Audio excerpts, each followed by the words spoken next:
E por que que eu falo de criança interior, né, de ressignificar, de repertório? Porque quanto adulto, sempre quem sente é a criança interior, né? Não é o adulto, é a criança que habita em nós, né? Então, o que que acontece? Quando você é adulto, a gente guarda várias coisas que aconteceu na nossa vida, né? A gente tem várias recordações, lembranças dolorosas, às vezes até traumáticas na nossa história de vida. Esse é o nosso repertório.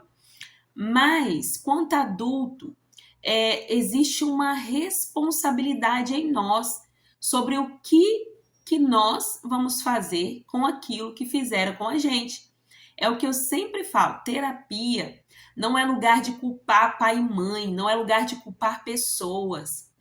Terapia é um lugar da gente ressignificar a nossa história.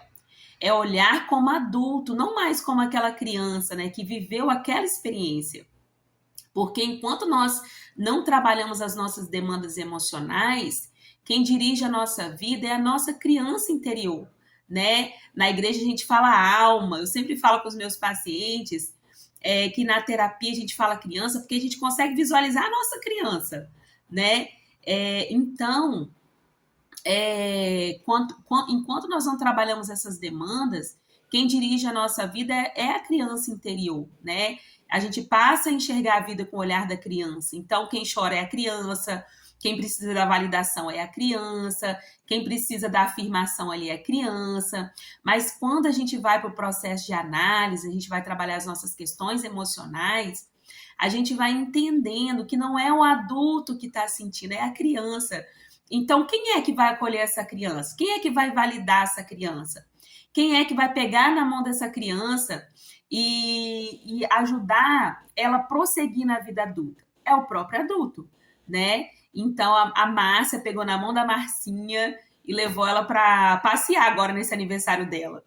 Então, é isso que é a vida adulta. Então, se você está num processo de análise onde que culpa as pessoas, isso não é um processo de análise saudável. O processo de análise é quando eu olho para aquilo que me aconteceu e eu sigo a vida, né? Eu não fico presa ali, eu não fico usando as coisas que aconteceram comigo como uma bengala, né? Então eu vou ali para o processo de curando que a gente fala, né? É repetir, como diz Freud, repetir, repetir, repetir, elaborar.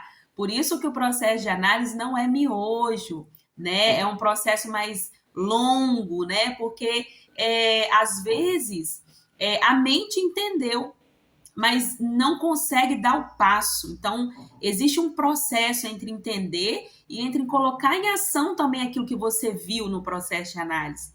Por isso que é um processo demorado.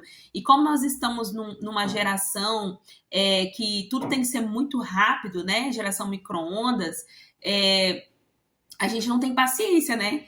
De lidar ali com um processo terapêutico, de investir, porque terapia é um investimento, né? Então, deixo essa experiência aqui para vocês, esse testemunho, e eu espero que de alguma forma alcance algum coração que precisa ser lembrado de que vale a pena celebrar a vida. Ainda vale a pena.